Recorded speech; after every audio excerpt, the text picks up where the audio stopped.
ले आओ आओ ए बाबू ले पानी को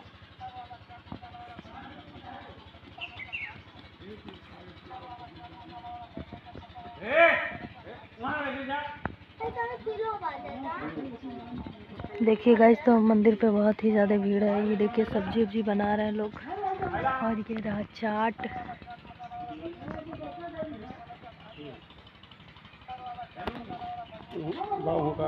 नहीं भीड़ तो जिनको जिनको चाट खाना है फटाफट से मंदिर पे आ जाए। देखिए ये चाट बहुत ही अच्छा और टेस्टी है।